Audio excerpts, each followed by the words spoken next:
Live now. Yes. Okay. Terrific. Okay, this is an interview with veterans for the course that Professor Card is teaching on World War II. The format we'll use is I'll just go down the questions that the students have, and they will interrupt at will for clarifications or what have we as we proceed. Okay, the first question here is, why did you join the service, or were you drafted, and how old were you? I joined the service which was 2 days after I graduated from college. The reason, there was a draft in 1964, and the way things were in 1964, about a third of my class went in the service, about a third of the class got jobs, and about a third of the class went to graduate school. In college in 1964 was usually about $3,000 to $4,000. That bought a lot more than $3,000 or $4,000 obviously buys today. But by the same token, there was no big incentive to try and avoid going in the service. And of course there was the draft, so by enlisting in the service you didn't have to worry about the draft, you got to choose what you wanted to do. So about a third of my class went in. And the other thing that's important to realize is there was no war going on in 1964. There was, we were serving as advisors to the South Vietnamese Army, but there were no regular American troops involved in South Vietnam. Most college students thought spending 2 or 3 years in the Army or the Navy and having a good time and having the pretty girls chase the uniform was not a bad way to spend the next 3 years. What were you doing before you went to service? I was in college, and I started college when John F. Kennedy was elected president, and I finished college, of course, when Lyndon Johnson was there. What branch of the service was I in? I was in the Army, and basically my father wanted me to go in the Navy because my father had been a World War II vet, and the family was basically Navy. And the form of rebellion that college students practiced in the 60s against their parents was, if their father said you should really go in the Navy, they said, oh, that would you all go in the Army type thing. You know, that was kind of it. Where did you do your basic training? Went to Fort Gordon, Georgia. Fort Gordon, Georgia. Fort Gordon, Georgia. Fort Gordon is pretty close to the famous golf course that President Eisenhower always used to play golf at in Georgia. After basic training, we went to Fort Benning, Georgia for our Army Officer Candidate School. And again, by enlisting in the Army, you signed a contract with the Army that they would send you to Officer Candidate School, whereas if you were drafted, it was a chance thing. So again, we felt the officer experience, the leadership experience would serve us well when we got out. Okay. Was there a culture shock on your part, meaning people from all over the country? Not really, because both of my parents were school teachers, and they had the summers off, so we had seen a whole lot of the United States, including all the western parks, had traveled to Mexico, had traveled extensively in Canada. And the second thing is, college students in our day really went to college further away from home than the statistics show today. The average college student today in 2007 only goes to college 100 miles from his home. That's the average. And the average back in 1964 was over 300 miles from your home. The demographics, I went to college in Maryland, and we had a huge contingent from Boston going down to Maryland. So you got to see a whole other side of the country. The other thing is that during summer months in college in those days, trips abroad were very popular. So for instance, my sophomore summer, we spent the summer in Europe on a tour bus. So we got to see a lot of the rest of the world. And I think that was a holdover from our parents being part of the World War II generation, just coming back, if you will, from the war. Did you have an interesting stories from your basic training experiences? Not really. The way it worked is my particular platoon was all college students. Okay, but Army Officer Candidate School was really designed for people who didn't go to college. and were enlisted men or privates, but had the potential to be officers. So only about 20% of our class was college students, and the rest were all people that had been in the Army for a while. And that's where the culture shock really was. In basic training, it was just a continuation of college, because everybody at basic training had signed up to go to officer candidate school, so we were all put together. But then when we got to officer candidate school, we all of a sudden discovered that 80% of our class was old sergeants, and that was a whole different ballgame. So that was the culture shock. Military occupation specialty was that it was infantry, and my zone of action, as you call it here, was Vietnam, 2 Corps, which was the Central Highlands, which we can talk about more later. So, any questions about the background material? Not so far.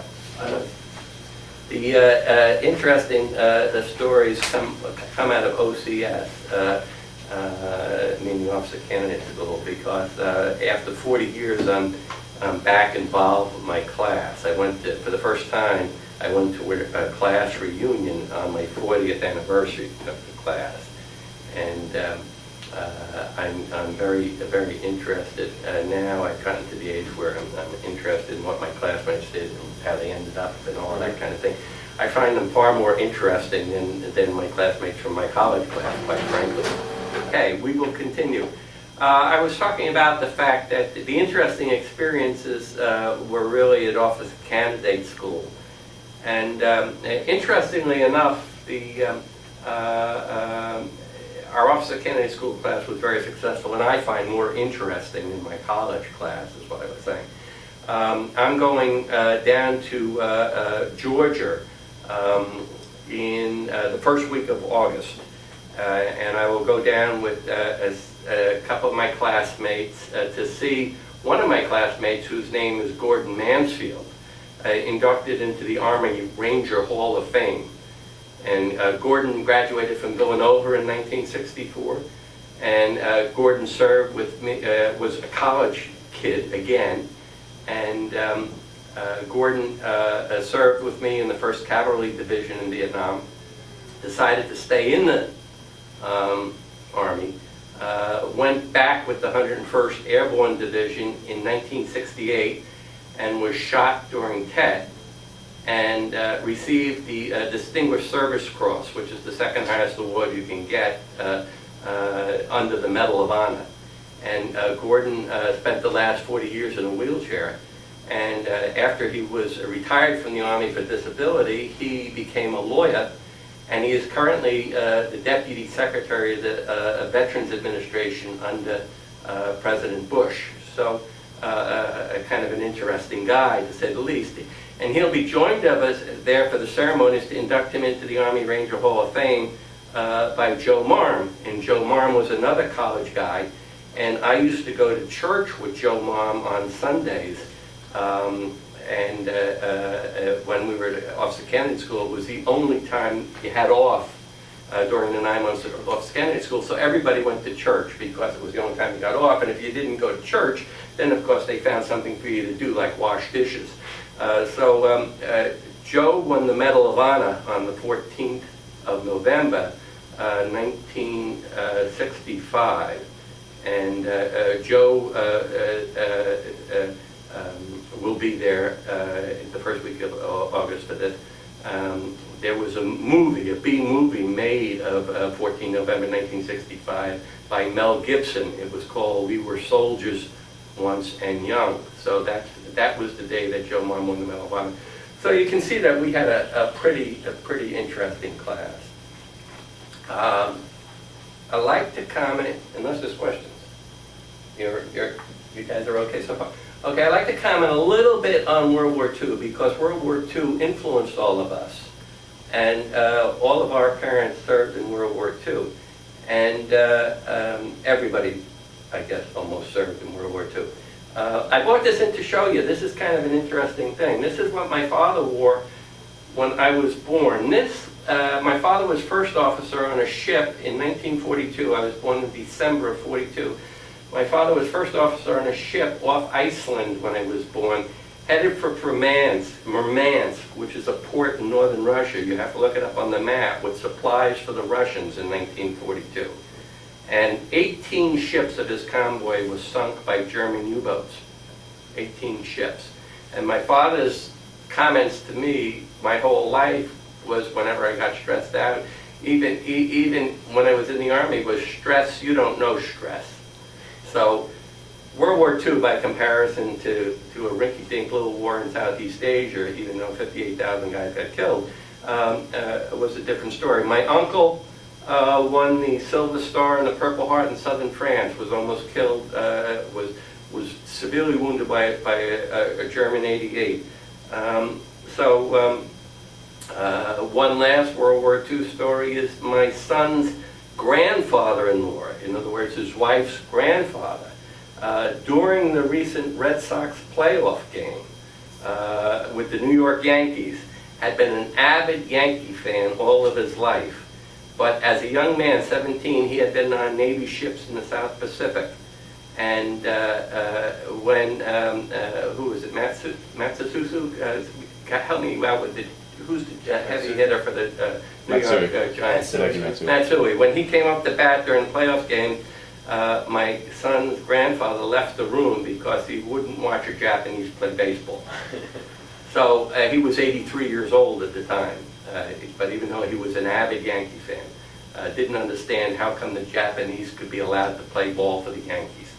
So that goes to some of the questions that you asked on the World War II issues. There is no question, from my knowledge in growing up with World War II veterans, that the war against Japan was far more brutal and fierce than the war against the Germans, and that was mainly because of the cultural differences. I don't like using the word racist, but certainly cultural differences. The chances of your surviving a Japanese as a Japanese prisoner of war was something like 25%, and your chances to survive a German prisoner of war camp were like 96%. Okay, the worst thing that could happen to an American flyer was to be captured by the Japanese, because he was almost immediately beheaded. And you can read the story about President Bush the First and how his it's called Flyboys. It's in the Wentworth Library, and about how he almost got beheaded, was picked up by an American submarine, and how many of the people that flew with him right before flying cover for Iwo Jima were beheaded on the beach by the Japanese. So the war in the Pacific was far more fierce. You can look at the casualty rates at Iwo Jima. Almost 30,000 23,000 I think Japanese were killed, 8,000 Marines. So there's no question in my mind that that was a far fiercer war. Let me see if there's anything else. I don't think there's anything else in here that I need to comment on. I actually have a question. Yeah. When you had mentioned that when you went to enlist in the Army, there was no war going on, and that your parents had supported it. When the war started, did your parents still support you being in the Army even after that, or were they more like afraid? No, my parents were very much duty honor country, as I think all world was going to be. As a matter of fact, when I was in college, since there was a draft, my father used to ask me every month, literally, whenever I came home, he would ask me, what are you going to do about your military obligation? It was unheard of that you didn't fulfill in one way or the other the military obligation. Now, don't forget, there was another thing going on in those days, too. John F. Kennedy had just started the Peace Corps. And a goodly number of college students in those days went in the Peace Corps with this concept of duty on the country. Camelot, you've read about it, I'm sure. So the answer is no. My parents were very much of this set that you did your duty. You know, I mean, that was it. And your obligation, you know, under the laws of the United States was serve. Can you just quickly quickly- your obligation. Can you quickly just describe what duty, honor, country is? Because there is kind of a backstory to it, right? Yeah, Duty on a Country is the name of the speech that Douglas MacArthur gave, the last speech he gave at West Point in 1962 when he received the Thayer Award. And he was telling the cadet graduating class in 1962 that the three words they had to be guided by was duty, honor, and country. Basically focusing them on what their career was about. So he basically had a famous line there where he was saying all other issues, all other problems, all other concerns are for the solution of somebody else. Your job is to preserve the United States in time of war. So that was the focus of MacArthur. It was, his most famous speech was Old Soldiers Never Die, They Just Fade Away, which he made to Congress several years before that. But many of us feel that Duty on the Country speech was the best speech he ever made. And it's in the book of great speeches, along with Winston Churchill and other great orators, Lincoln's speeches, etc. Okay. Any other questions on World War II? Okay. Korea War, we'll comment on that a little bit because, again, this gets into how we were brought up. Okay. The second one, they call the Korean War the Forgotten War.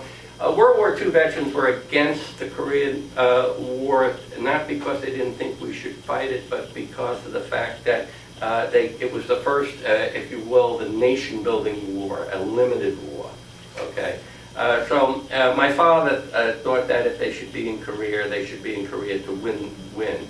Incheon landing, I heard a lot more about that later on. My commanding officer later on at Fort Dix, New Jersey, was a Colonel McClendon, who had actually commanded a company of the 187th Regimental Combat Team, which was dropped in by MacArthur behind the North Korean lines at Incheon.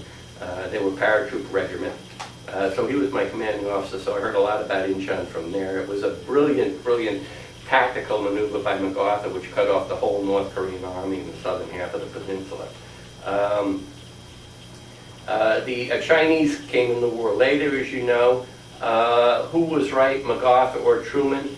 I think history is still out on that. Truman, as the commander-in-chief, clearly had the right to fire MacArthur. I can tell you that in my high school class, or I guess it was grade school class actually at that time, that I remember distinctly the teacher took a vote of the class on who supported Truman and who supported MacArthur. And the entire class, which of course reflected their parents' views, supported MacArthur, and only the teacher supported Truman. And then, of course, that led to a lesson on that the civilian controls the military in this country. I can also tell you that one of my own personal great stories was New York City's biggest ticker tape parade, the Yankees notwithstanding, was in 1951 when MacArthur got recalled from Korea. New York City gave him a ticker tape parade. And my father was a teacher in a vocational school, which was an old World War II Liberty ship. And I watched that parade from the gun turret of that ship, because the parade went right by down the East River. And it was kind of an area, you know, where every once in a while you hear something that your father says and it really sticks with you. And my father at that time kind of quoted Plato, the ancient Greek philosophers, saying, only the dead have seen the end of war. Because I was talking as a little kid about, you know, how horrible the Korean War was going on. And at that time, of course, the Chinese were in it, and the Marines were at Incheon Reservoir freezing, and all of that. My father said, only the dead have seen the end of war. And of course, I often thought of that because, of course, that was 1951, and in 1965, I was crawling around in rice paddies, and I remembered what he said.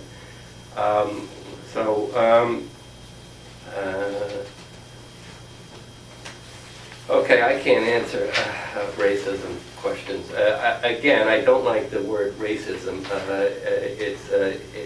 It's very, very important to understand historically the difference in the cultures. Over on that bookshelf, you will see, if you pick it up and hold it up, you'll see a book called Carnage and Culture. Did any of you guys, I made some of you guys read a lot of that, right? Okay. But I think historically that you have to understand, it's sitting right there laying down flat. Since you guys had to read it, it's worth recapping the lesson in there, and that is that we started off talking about the ancient Greeks at Marathon fighting the Persians. Okay, we talked about that. And we tried to tie into the question as to whether this Persian versus Greek cultural bit is part of the world conflict today, as opposed to just Islam versus Christianity and Judaism. And we tried to talk a little bit about that. And we used Alexander the Great's famous quote that the reason the Persians are not free is because they do not know how to say the word no. And Winston Churchill used that quote in one of his speeches that we played in class, if you remember. Again, it's really important to understand the cultural differences, and this racism thing isn't really accurate in times of war.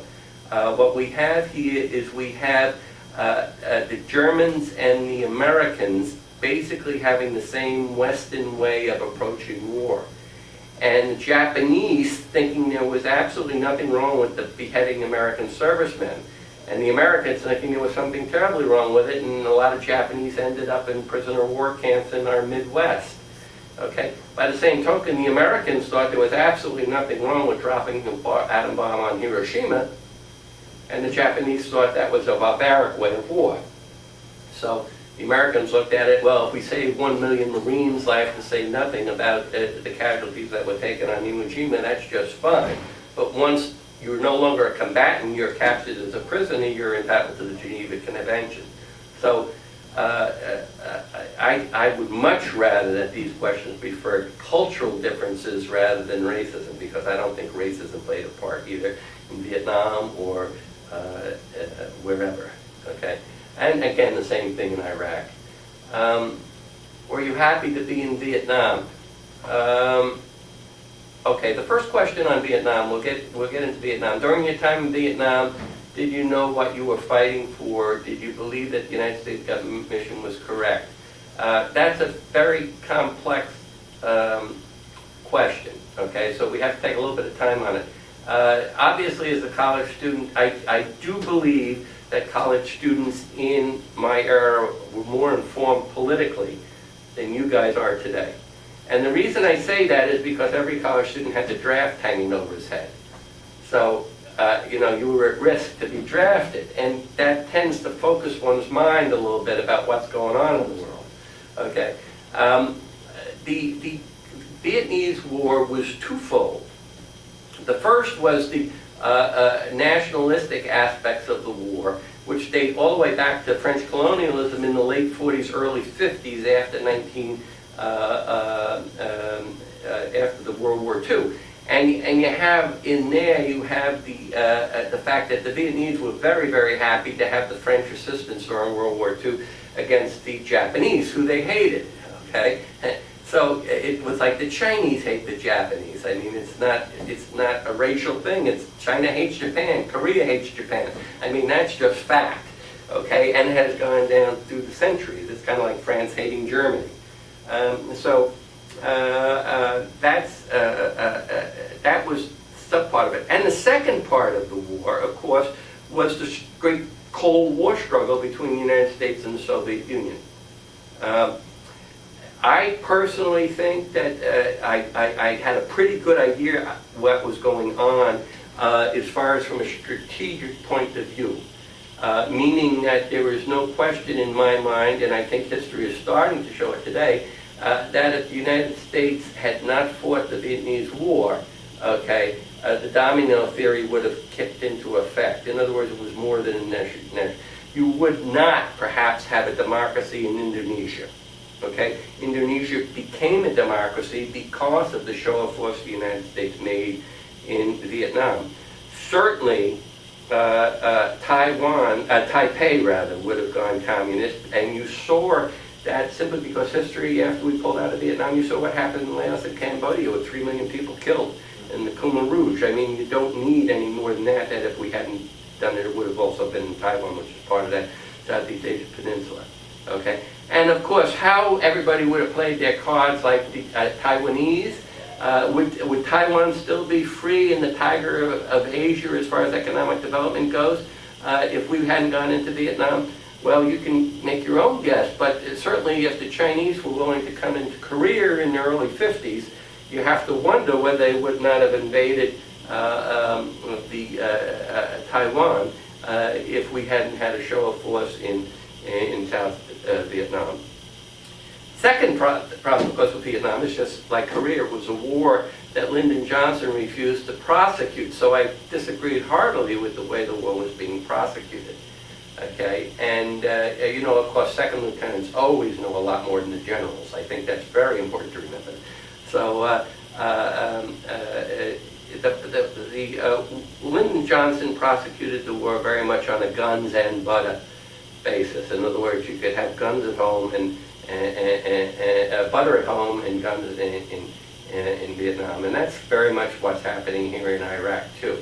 During World War II, of course, General Motors made tanks. They didn't make cars. My father's car my father got a new car in 1950, and from 1938 he drove a Plymouth to 1950, and it wasn't because he couldn't afford a new car. It was because General Motors wasn't making cars. They were making tanks. Okay, so it's the guns and butter type thing here. You see that our defense spending, okay, right now is 3% of gross national product, and we're in the midst of a world war, in my opinion. And our defense spending, when President Clinton took office and declared the peace dividend, was 6% of gross national product. So those figures should tell you a lot. So were you happy to be in Vietnam? You were happy to be in Vietnam for about a month. And then you were unhappy to be in Vietnam. You're happy to be in Vietnam a month because I think that college students, and basically we were still college students, innate curiosity takes over and you want to find out what it's all about. What did you think about the Vietnamese people? You know, mostly mixed emotions about the Vietnamese people. We had some very good relationships with the South Vietnamese people. The North Vietnamese people were a little bit different story because they operated again under a totally different philosophy. For example, on November 14th, 1965, the We Were Soldiers book, again, if you read about LZ Albany, you find out that during the night, the North Vietnamese soldiers came down and literally executed every wounded American soldier on the battlefield. So if you were laying there wounded, somebody came up with a pistol and blew your brains out. And contrary to that, what we did, of course, was we collected our captives and sent them to the rear. Okay, so we didn't operate like that. Again, you throw out the word racist. I think that's basically a cultural difference in how the North Vietnamese looked at human life and human warfare, etc., etc., etc.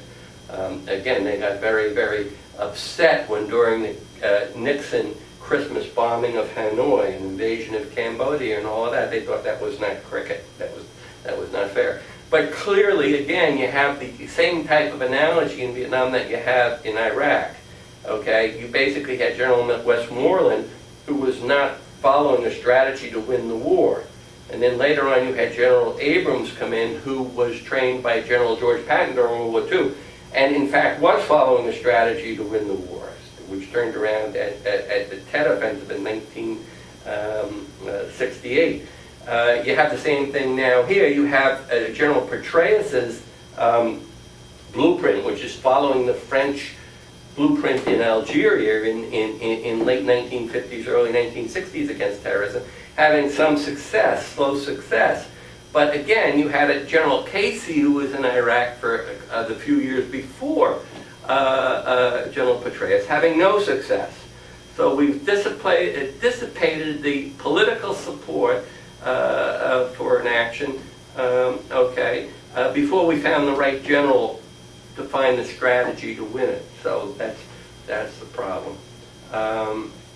Again, Iraq has another similarity to Vietnam, which has nothing to do with terrain or tactics or anything like that. But it's both a local war and it's a world war, because terrorism is worldwide. So the question before the House, which nobody wants to answer, is what happens if you leave Iraq? And we can look to Vietnam for an answer. You'll have Cambodia and Laos, and bloodbaths. And you can also look to what happened after the first Gulf War when we left, what Saddam Hussein did to his enemies. And in addition to that, you have the added complexity this time around, is that Al-Qaeda this time around will follow us home. Nobody in North Vietnam followed us home in 1975. But we have the World Trade Center as an example of what happens if all of a sudden you go off offense and think you're going to play defense. Just today, you had the controversy between our own governor and mayor and Chernoff, the Secretary of Homeland Security. And Chernoff suggested that we should be on higher alert during the summer because he had a gut feel that we were going to witness a terrorist attack here in the United States. And the poo-pooing of it of Governor Deval Patrick and Mayor Menino on the basis of, well, it's just your gut feel, why are you sharing that with us? So you got all of that problem. Again, you have this thing, did American soldiers act racially superior to the Vietnamese? Clearly, the American soldier, as far as his combat units and esprit de corps, acted superior to most of the Vietnamese Army units, although there were some elite Vietnamese Army units that the Americans were really happy to be with. You have the same thing in Iraq, although fewer elite units. But in February of 1966, my unit was heavily engaged with a North Vietnamese unit, and we were pulled out of that jam by a South Vietnamese Army unit that happened to have armored personnel carriers. And they came to our rescue. We were light infantry, being the 1st Air Cavalry Division, helicopter-borne. And we were all pinned down, and the American advisor with the South Vietnamese battalion brought the armored personnel carriers on, which were armed with a 50 caliber machine gun, which is a big machine gun, and twin 30 calibers. And they just came right through our ranks and broke the North Vietnamese offensive there. So it all depended, again, upon the training. And again, Abrams' strategy was very similar in counter military affairs. He was trying to train the South Vietnamese to take over from the Americans. The big difference between Iraq and South Vietnam is the Americans in South Vietnam, because of the conflict with the Soviet Union, were trying to do much more of the fighting than the game plan is for Iraq, to try and get the Iraqi army units to take over. By the same token, it was easier to train South Vietnamese army units than it appears to be to train Iraqi army units, because of the internal conflict between the Shiites and the Sunnis and all that going on. Did you know that the American government was lying to the public at home? I skipped one here. Did you ever think that this was just a civil war between the same people? I answered no. And nobody really bought into that. That is disinformation put out by the historians. I think the latest historians are correcting that. And it was clearly two wars, as we described before. One was the surrogate war between the United States and the Soviet Union, but it clearly was not just a civil war. Interesting thing, there's a couple of new books, by the way, out on this subject, which are very interesting reading. And one book is on the fact that the major mistake of the Americans in South Vietnam was President Kennedy allowing Diem to be assassinated. And in it they have quotes from actually from Ho Chi Minh that says, "What, are the Americans crazy? He's the most effective leader in South Vietnam." And he was Roman Catholic, as many of you know, and what triggered his downfall was Buddhist protestations against him. This book documents the fact that the American ambassador to South Vietnam was Henry Cabot Lodge, our own New Englander. And Henry Cabot Lodge was a Republican who was going to run for president against John F. Kennedy in 1964 for the re-election. And Kennedy feared that Henry Cabot Lodge was going to be a very, very strong candidate against him. So he left him, even though he was a Republican, as the ambassador to South Vietnam, and he did not get along with Diem. And he actually engineered the coup, or was part and parcel to the coup that got Diem murdered. And Kennedy was actually, according to this latest history, very, very, very upset when he found out that Lodge had allowed this to go forward. Lodge claimed that he couldn't have prevented it, but history is proving that he could have prevented it. So that was, that, according to some of the new histories coming out on South Vietnam, was the worst mistake we've made, was eliminating, although he was an autocrat, not a Democrat, he was, at least in the esteem of the North Vietnamese, the most effective leader South Vietnamese ever had, and certainly somebody who a lot of the Americans thought we could work with. What was it like to go out on a seek and destroy mission? It was simply stressful and boring. The old saying that war is 99% boredom and 1% sure hell is about right. It is about right. So most of the time on seek and destroy missions you didn't find anything. That was part of what the junior officers didn't like about the way the war was being handled. And the same thing that you've seen in Iraq. The example I'll give you, which you're both familiar with because we have some students right here at Wentworth. I had a student in our class on power and leadership, Jim Dunn, who actually fought, he's a Marine reservist in the Second Battle of Fallujah. Okay, nobody understands why there's a second Battle of Fallujah. We already had the first Battle of Fallujah. Why did you let the bad guys take it back? Well, that's what this search and destroy was about. In Korea, too, Pork Chop Hill. Gregory Peck in the famous movie, big movie, Pork Chop Hill. Fighting over the same thing, not taking the land and holding it like we did in World War II. Lying to the American public at home, everybody was lying. I was on the scene, of course, and privileged to talk to some of the journalists, and actually involved in, with a British and a French and a Swedish journalist. I'll never forget it.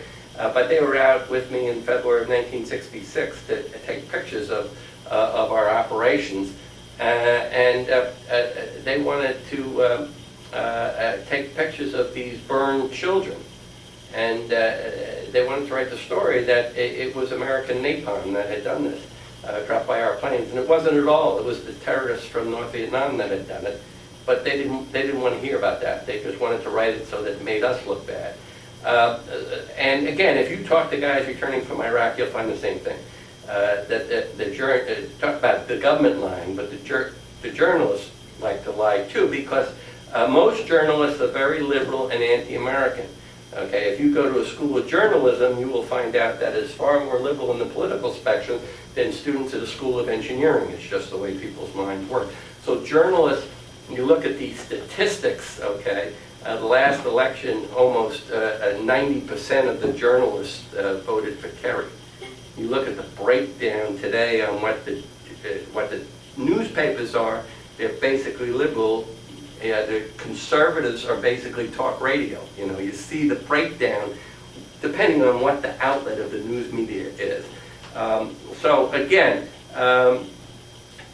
instant television, you know, American government lying to the public at home, that's just a loaded question. You know, my experience was everybody tried to tell everything in the best light of their opinion. It was a classic situation of, let me define what I want people to believe, and then I will go dig up the facts to support whatever opinion I'm trying to sell. So lying is a little bit wrong. I think what people did was, instead of telling all the facts, they cherry-picked the facts so that it showed their own position in the best light. I think that would be more interesting. Tell us about some of the facts of some of the acts of heroism.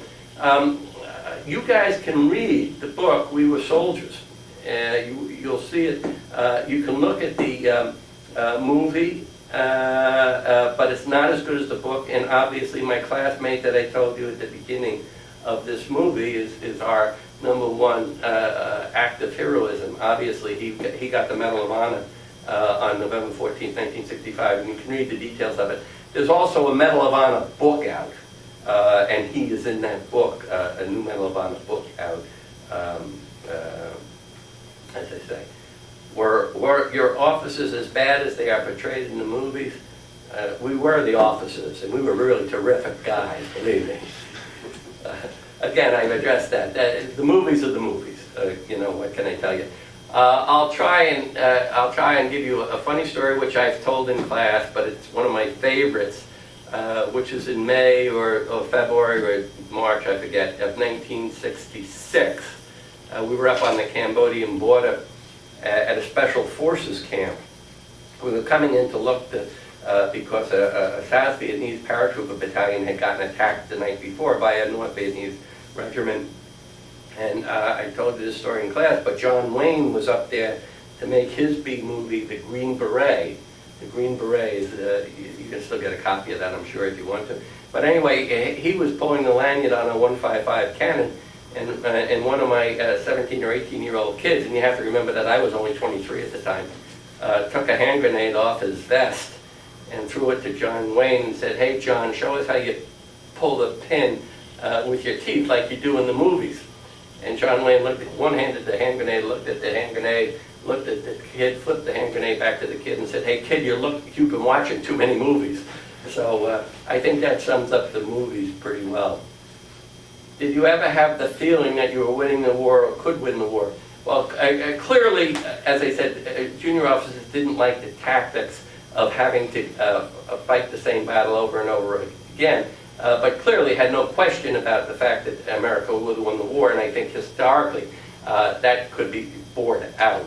Okay, I mean, clearly what Richard Nixon did in Cambodia in the Christmas bombing in 1972 had turned the tide. I mean, Hanoi was just basically devastated. The supply lines to the south were cut, which could have been done much earlier in the war under Lyndon Johnson if he had decided to take that tactic, but he was afraid of antagonizing the Chinese and the Russians too much, kind of like Truman in Korea.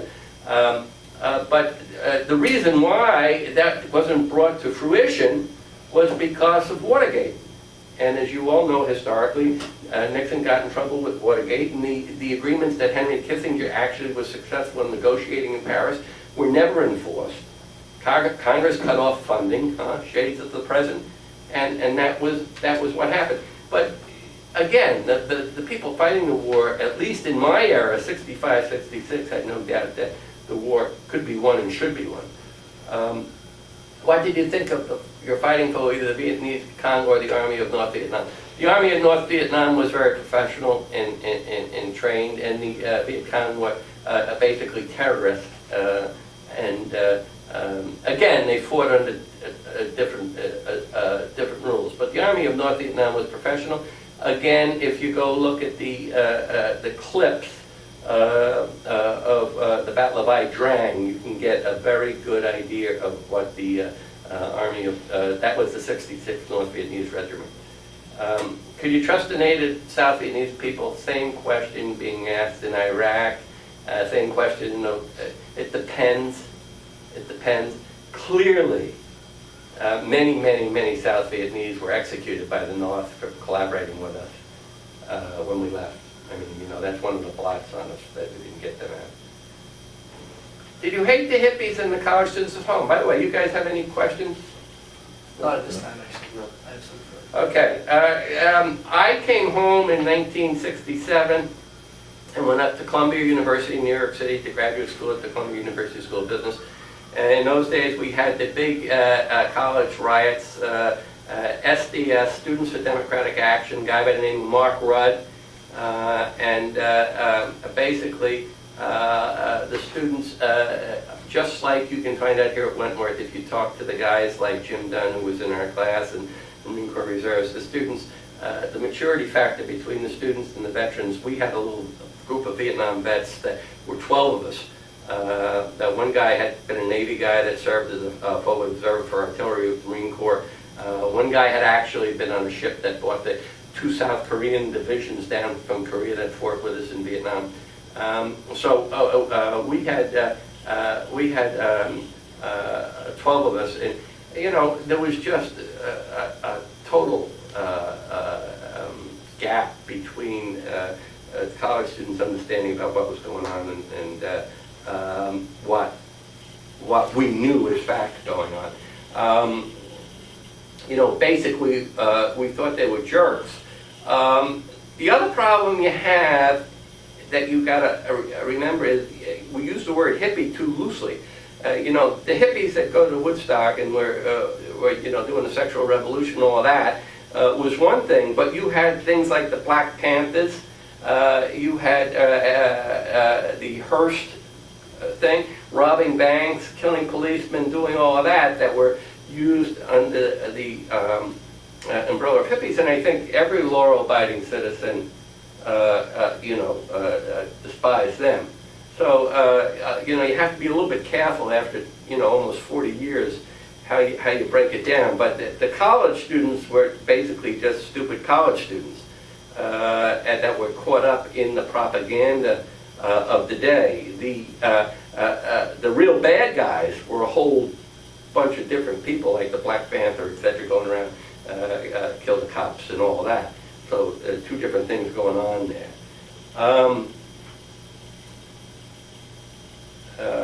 Combat experiences in Vietnam, I think we already pretty much talked about that. I was basically lucky. There wasn't a whole bunch of combat missions as such. It was mostly this search and destroy type thing that we talked about. I mean, the most vicious battle during our time was the Ai Drang, and again, I keep referring that to you. I was not at Ai Drang. I was just lucky. I was evacuated on November 14th, 1965 with malaria to a field hospital, actually a field hospital in Japan. So I spent Christmas of 1965 in Japan. So I had malaria, so I wasn't there for that. And the other stuff, you know, wasn't that intense if you compare it to something like World War II in Normandy or Iwo Jima, et cetera, et cetera, et cetera. Certainly, people got killed, but it, again, you know, I described, you know, being pinned down by the North Vietnamese and the South Vietnamese coming through on their armored personnel carriers, and you know, most of the time things were fairly,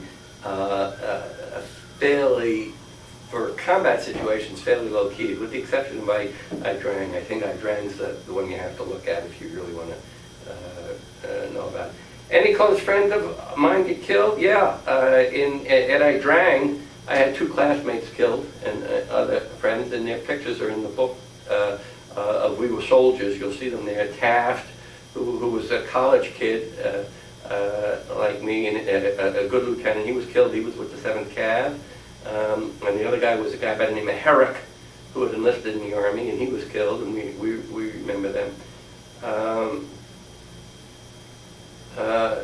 How long did it take to be immune to combat and the killing? I think the easiest way to describe that is when I was back in the United States. I was at Fort Dix, New Jersey, and I was in charge of a small infantry training and tactics range in Fort Dix, New Jersey.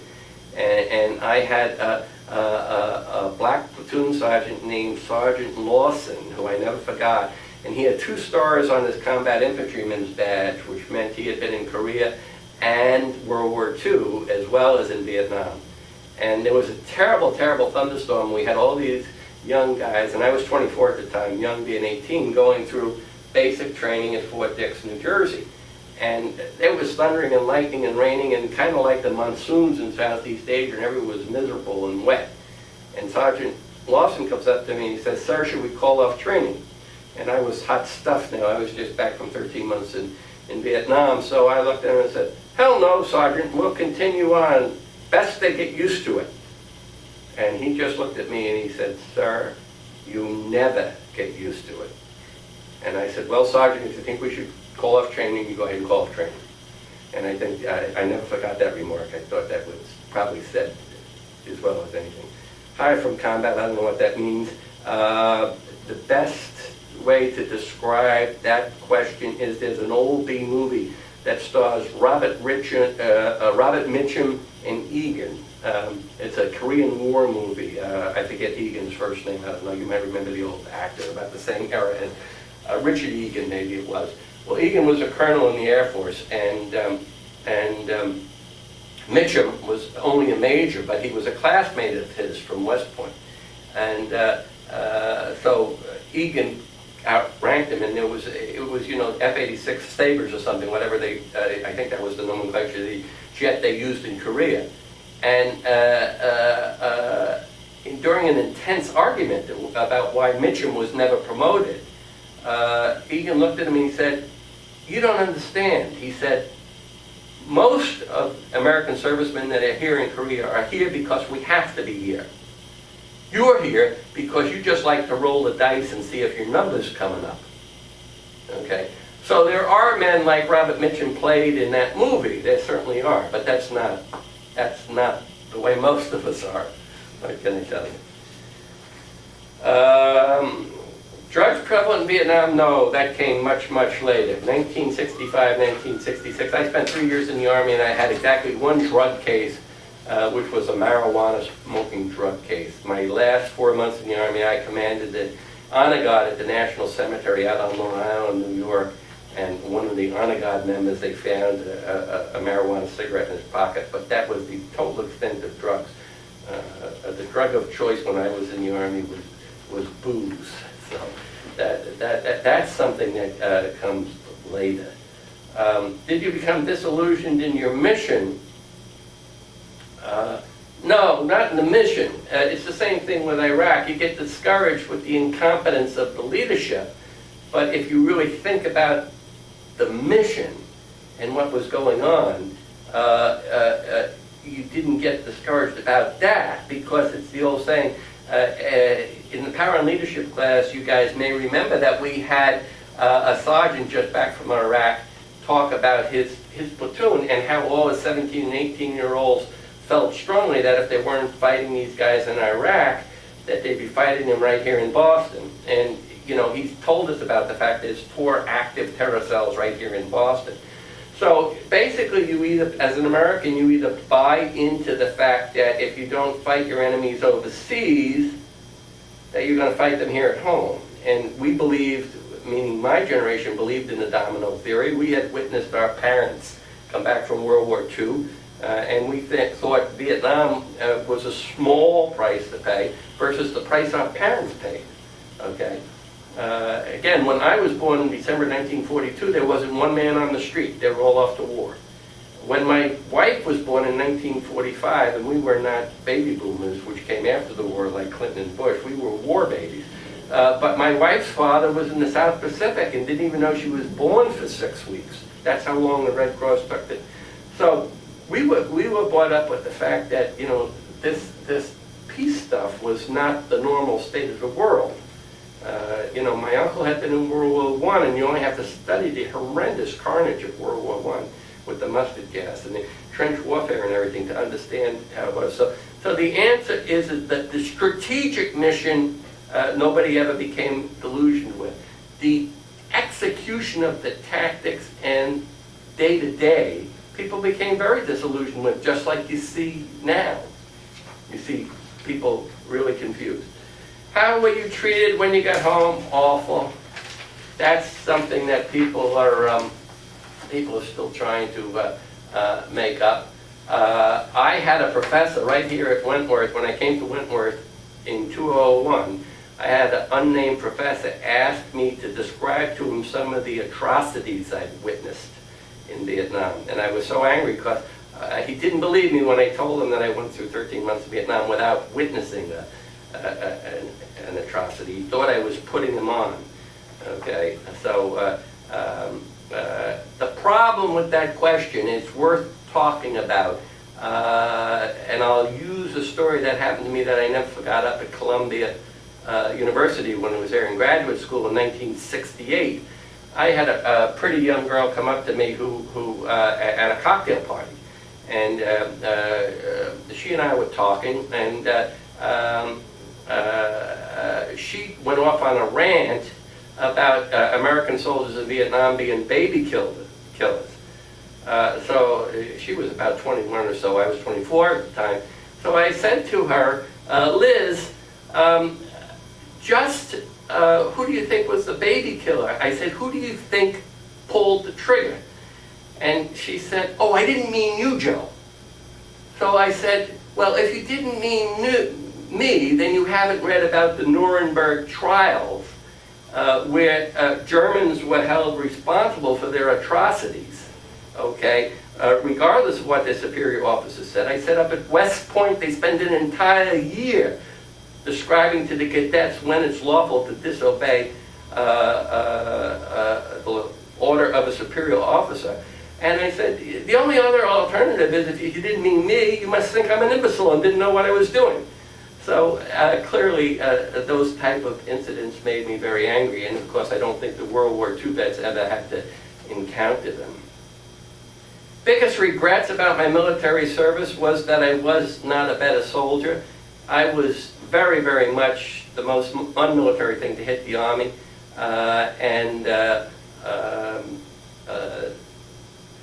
you know, very much like the Minutemen that you read about Revolutionary War at Lexington and Concord. You know, I wanted to do the military thing because that was what was expected of me, and I certainly wanted to have the experience. And as the famous Samuel Johnson of England is documented by Boswell in his biography, Johnson lived during the 1700s. He says every man, and he meant every man as he gets older, rues the fact that he was not a soldier or never went to sea. So, you know, as I get older, I see that friends of mine who ran off to Canada now regret having to live with that part of their legacy now that they're my age at 65. You know, they regret having done that. So that's what catches up to it. Did I receive any medals? Yes, probably just for being there. The action that I described in February of 1966 in Bong Song. Was My Lai just one of many massacres that took place? My Lai was the worst, and it appears from all the evidence that Cali was guilty. But the problem with it is that the American Army didn't countenance this type of conduct. Anybody who's a student of Napoleon knows that an army's discipline breaks down if you allow atrocities, okay? And again, you study Hansen. So the American Army very much called to task and tried and disciplined soldiers who did not engage by the code of conduct, whether it be rape, murder, or whatever. And right now, as we're talking, right now in 2007, in the Boston Globe yesterday, or the Herald, there was a big article about a Marine from Plymouth, right down here in Massachusetts, being tried for murder in Iraq, murdering a civilian. And the officer in charge had recommended that there was not enough evidence to try him. But the fact of the matter is the Marine Corps was very, very anxious to discover whether or not he actually went against the code of the Marine Corps. So I think there's no question that probably other massacres took place in South Vietnam, but I think they were, to say it was policy is just nonsense. Okay, we were talking about Cali, and I wanted to make a notation that you know, Cali represented for most of us a black eye. You know, we didn't really. I think most people that were in the service don't appreciate that type of thing because it gives you a bad reputation. By the same token, it should be noted that there are atrocities. We're rolling? Okay, we were talking about Cali, and I wanted to make a notation that you know, Cali represented for most of us a black eye. You know, we didn't really. I think most people that were in the service don't appreciate that type of thing because it gives you a bad reputation. By the same token, it should be noted that there are atrocities in all wars, and we don't condone them, but my uncle was with the 45th Infantry Division. I alluded to him earlier as coming home with the Purple Heart and the Silver Star. 45th Infantry Division is the Thunderbird Division, National Guard Division, and he recalled where they, meaning the American soldiers, executed German soldiers that were found wearing American boots on the theory that the Germans must have taken the boots off Americans. So he considered that an atrocity of World War II. So we don't condone those things, but we recognize that sometimes they happen. So anyway, Cali was a black eye, and most of us, I can tell you from personal experience, we treated our prisoners extraordinarily well. I remember pulling a North Vietnamese off a .52 caliber machine gun that a moment before had been firing at us, and because we couldn't get helicopters through the jungle canopy to pick him up and take him out to a prisoner of war camp, he followed us around for a day or two, and we named him Charlie, and we shared our rations with him, and you know, basically this is a guy that had been shooting at us 3 minutes before we pulled him off his machine gun. So you know, that was a more typical experience that we had as opposed to the Cali type situation. I want to comment on a few things on the Gulf War. Most of it I want to comment on is the fact that will technology beat willpower? I picked that up, question 63, because last April I rode around to the veterans hospitals in Atlanta, Georgia. And the reason was, at the beginning of this film, I told you that one of my OCS classmates was Gordon Mansfield, who's the Deputy Secretary of Veterans Administration. And he spent the last 40 years of his life in the wheelchair as a result of being shot during the Tet Offensive when he was a company commander. And when we were at our class reunion, which is always in April because our graduation date was April 19th of 1965, when we were at a class reunion, Gordon said to me, well, I have to work tomorrow, because he had to visit the VA hospitals because he's the Deputy Secretary of the VA. So I said, well, Gordon, the rest of us are going out for a good time in Atlanta. I said, that's not fair that you have to work. I said, I'll ride around with you. And I rode around with him to visit the vets in these hospitals. And for the first time, I heard Gordon's story because I was in the back of this government limo where the two of us could talk. And basically, during Tet, the civilians in Way knew that something was happening, and they started leaving the city, kind of like a rat leaving the ship. And I said to Gordon, how come you took so many guys wounded in Way? And he said, I said, didn't you have air and artillery support? And Gordon said, yeah. He said, we had air and artillery support, but the South Vietnamese general, who was our liaison, would not allow us to call in artillery support or call in air support because he was afraid of civilians getting killed.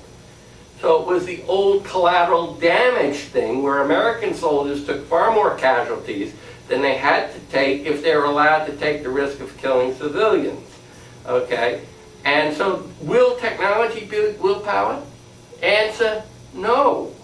And the second thing is, will technology be used when you have it, is really the question, okay? Are you going to be allowed to use it?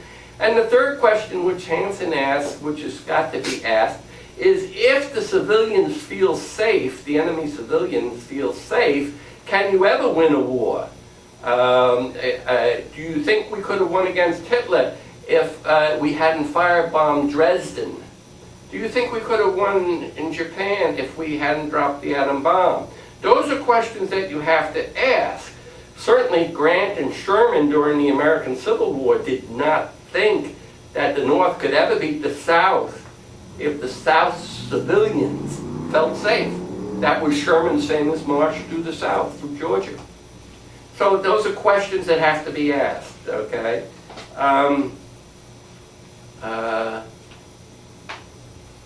68, can any army stand up to the American Army today? And the answer is obviously no. We're the only superpower there on the face of the earth. But it depends, again, the nature of warfare. I mean, if, again, you go back to the types of warfare, hit-and-run warfare, that is being played on by terrorists versus a conventional army, you're back to the differences in warfare between the ancient Greeks and the Persians. So, again, that's just a question for policy, people. I want to address the thing, do you think every American should at least 2 years? The Army is very much in the Marine Corps enable of professionalism, but I disagree with my friends who are in the Army and think that as long as the service is broad enough base that it doesn't necessarily have to be in the service, which could not accommodate that, I think that's important to the youth of today. I think college students today lose something that we gained by being forced to serve our country, lose the appreciation of what it means to be an American, lose the scope of this country because they're not rubbing elbows with people from other parts of the country who think differently, red states versus blue states. I think that's very important. It doesn't have to be the military, though. It can be the Peace Corps. It can be a whole bunch of different ranges. The key word there is, as John F. Kennedy said, serve. His famous quote, "Ask not what your country can do for you, but what you can do for your country." College students today don't ask that question, no less most Americans. How do I feel about women serving in the military? Should they see combat? Unequivocally, no. I believe that people in the military should... I cannot see a combat unit functioning with women in the military, and I also think that women should not be put in a position... it's really hard for me to imagine what women would want to be an infantry soldier, but there may be one or two. But still, no, they should not be in combat. By the same token, I go a step further. I don't think men who are not prepared to serve in a combat arm, meaning infantry, artillery, cavalry, excuse me, armor, should go to West Point. Okay? I think the taxpayers pay for West Point to train soldiers. If you want to be an engineer in the Army Engineer Corps, go to MIT. That's not what the taxpayers are training at West Point, in my opinion. So you can see I'm a dinosaur on this point. You know, that's the way I think my taxpayer money should be spent on it. Do I think gays should be allowed in the military? I believe in the don't ask, don't tell policy. That's my position. It works. It worked when I was in the military. I don't think any group should be allowed to do an in-your-face type thing about their sexual preferences or their religious preferences or anything else. The military is an organization trained to fight, and it should be below the visibility line, in my judgment. Were you able to leave the battlefield behind when you entered civilian life? Again, not applicable to all wars. I had the advantage of going back to school. That's always a nice way to make the transition, because at school, just like here at Wentworth, I listen to you guys talking about, besides Jim Dunn, who's back from Iraq. In school, you have the ability to talk to other people and not really be on the stress level of having to deal with your job or anything, or family or whatever. So I had that big advantage, and I was not,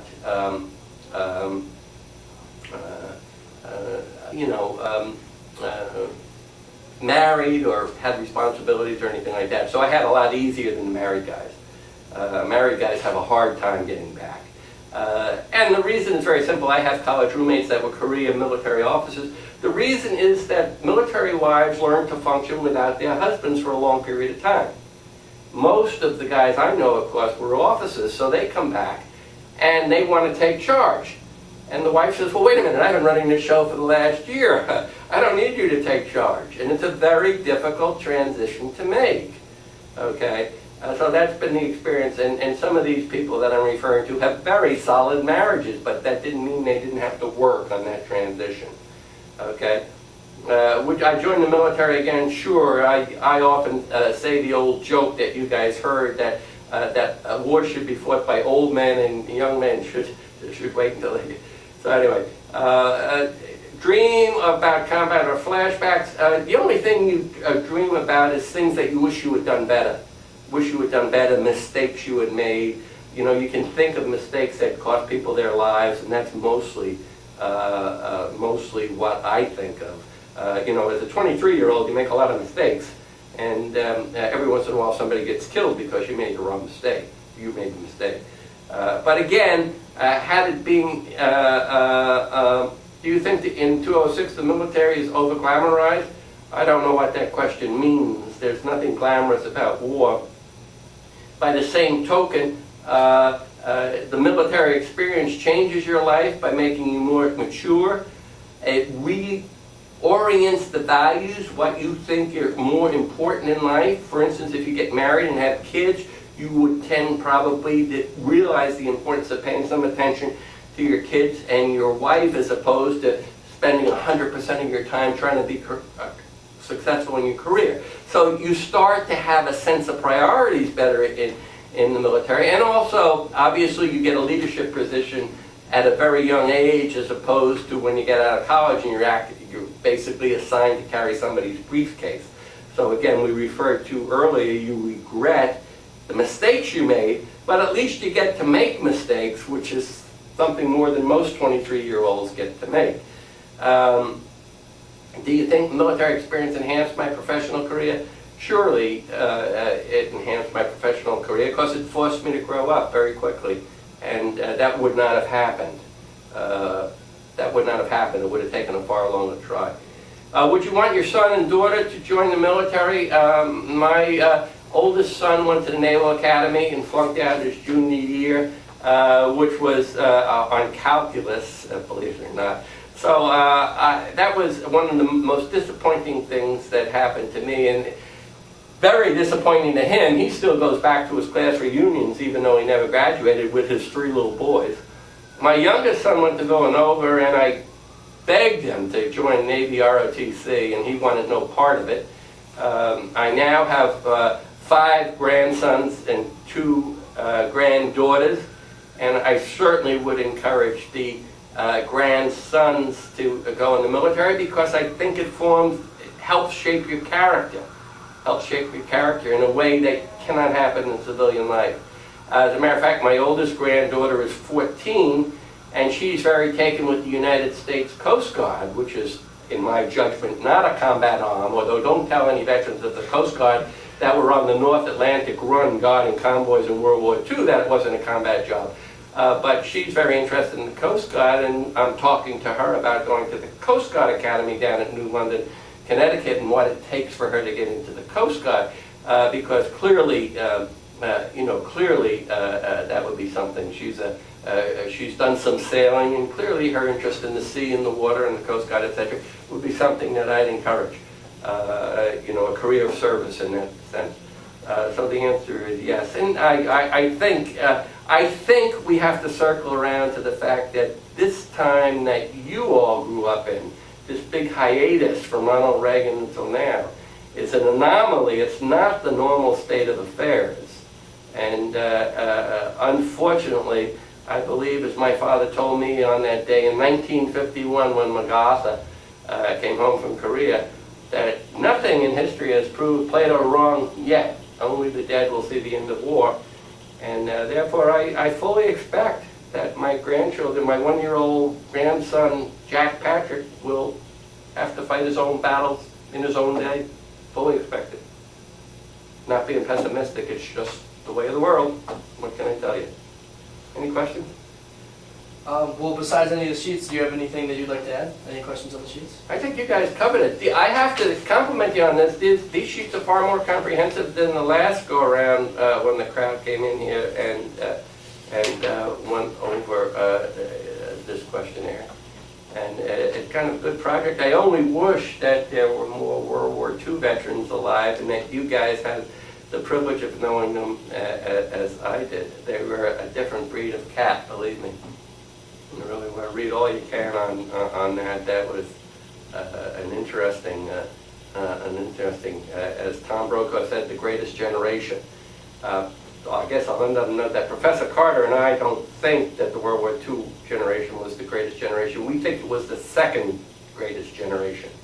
We think the greatest generation is our Revolutionary War generation. I think Professor Carter will say that. I have here something which I should set out, but it tells what happened to all the men that signed the Declaration of Independence. And when you read what actually happened to all of them, it's chilling. It's chilling. Those that were captured and executed by the British, etc., etc., etc.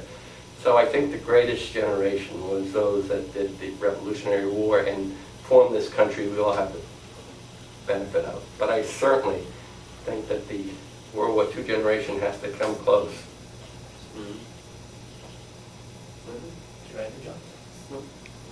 Well, thank you very much for taking the time to go through all this.